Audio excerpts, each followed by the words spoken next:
टिटहरी का जोड़ा और समुद्र का अभिमान। पंचतंत्र की कहानी। समुद्र तट के एक भाग में एक टिटहरी का जोड़ा रहता था। अंडे देने से पहले टिटहरी ने अपने पति को किसी सुरक्षित प्रदेश की खोज करने के लिए कहा। टिटहरी ने कहा, यहाँ सभी स्थान पर्याप्त सुरक्षित हैं, तू चिंता न कर। टिटहरी समुद्र में जब ज्वार आता है तो उसकी लहरें मतवाले हाथी को भी खींच कर ले जाती हैं, इसलिए हमें इन लहरों से दूर कोई स्थान देख रखना चाहिए।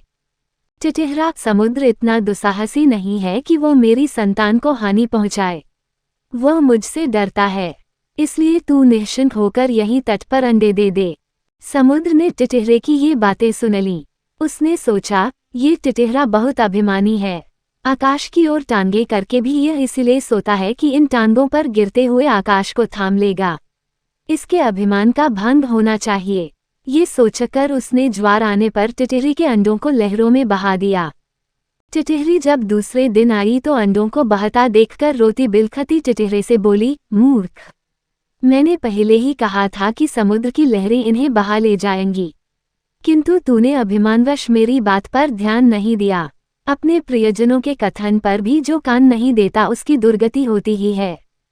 इसके अतिरिक्त बुद्धिमानों में भी वही बुद्धिमान सफल होते हैं जो बिना आई विपत्ति का पहले से ही उपाय सोचते हैं और जिनकी बुद्धि तत्काल अपनी रक्षा का उपाय सोच लेती है। जो होगा देखा जाएगा कहने वाले शीघ्र ही नष्ट हो जाते हैं। ये बात सुनकर टिटहरे ने टिटहरी से कहा, मैं यद भविष्या जैसा मूर्ख और निष्कर्म नहीं हूँ। मेरी बुद्धि का चमत्कार देखती जा। मैं अभी अपनी चोंच से पानी बाहर निकालकर समुद्र को सुखा देता हूँ। टिटहरी, समुद्र के साथ तेरा वैर तुझे शोभा नहीं देता। इस पर क्रोध करने से क्या लाभ। अपनी शक्ति देखकर हमें किसी से बैर करना चाहिए, नहीं तो आग में जलने वाले पतंगे जैसी गति होगी। टिटहरा फिर भी अपनी चोंचों से समुद्र को सुखा डालने की डींगे मारता रहा। तब टिटहरी ने फिर उसे मना करते हुए कहा कि जिस समुद्र को गंगा यमुना जैसी सैकड़ों नदियां निरंतर पानी से भर रही हैं उसे तू अपने बूंद भर उठाने वाली चोंचों से कैसे खाली कर देगा।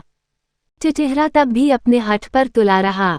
तब टिटहरी ने कहा, यदि तूने समुद्र को सुखाने का हठ ही कर लिया है तो अन्य पक्षियों की भी सलाह लेकर काम कर।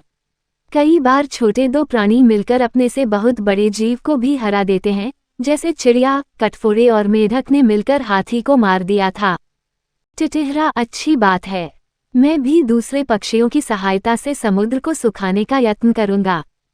ये कहकर उसने बगुले, सारस, मोर आदि अनेक पक्षियों को बुलाकर अपनी दुख कथा सुनाई। उन्होंने कहा, हम तो अशक्त हैं, किंतु हमारा मित्र गरुड़ अवश्य इस संबंध में हमारी सहायता कर सकता है। तब सब पक्षी मिलकर गरुड़ के पास जाकर रोने और चिल्लाने लगे, गरुड़ महाराज, आपके रहते हमारे पक्षीकुल पर समुद्र ने यह अत्याचार कर दिया। हम इसका बदला चाहते हैं। आज उसने टिटहरी के अंडे नष्ट किए हैं, कल वह दूसरे पक्षियों के अंडों को बहा ले जाएगा।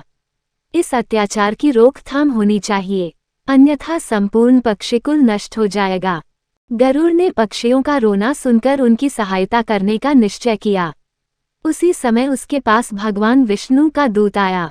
उस दूत द्वारा भगवान विष्णु ने उसे सवारी के लिए बुलाया था। गरुड़ ने दूत से क्रोधपूर्वक कहा कि वो विष्णु भगवान को कह दे कि वह दूसरी सवारी का प्रबंध कर लें। दूत ने गरुड़ के क्रोध का कारण पूछा तो गरुड़ ने समुद्र के अत्याचार की कथा सुनाई। दूत के मुख से गरुड़ के क्रोध की कहानी सुनकर भगवान विष्णु स्वयं गरुड़ के घर गए। वहां पहुंचने पर गरुड़ ने प्रणाम पूर्वक विनम्र शब्दों में कहा, भगवान, आपके आश्रम का अभिमान करके समुद्र ने मेरे साथी पक्षियों के अंडों का अपहरण कर लिया है। इस तरह मुझे भी अपमानित किया है। मैं समुद्र से इस अपमान का बदला लेना चाहता हूँ। भगवान विष्णु बोले, गरुड़, तुम्हारा क्रोध युक्तियुक्त है। समुद्र को ऐसा काम नहीं करना चाहिए था। चलो, मैं अभी समुद्र से उन अंडों को वापस लेकर टिटहरी को दिलवा देता हूँ। उसके बाद हमें अमरावती जाना है। तब भगवान ने अपने धनुष पर आग्नेय बाण को चढ़ाकर समुद्र से कहा, दुष्ट, अभी उन सब अंडों को वापस दे दे, नहीं तो तुझे क्षण भर में सुखा दूंगा। भगवान विष्णु के भय से समुद्र ने उसी क्षण अंडे वापस दे दिए। सीख, अभिमान का सिर नीचा।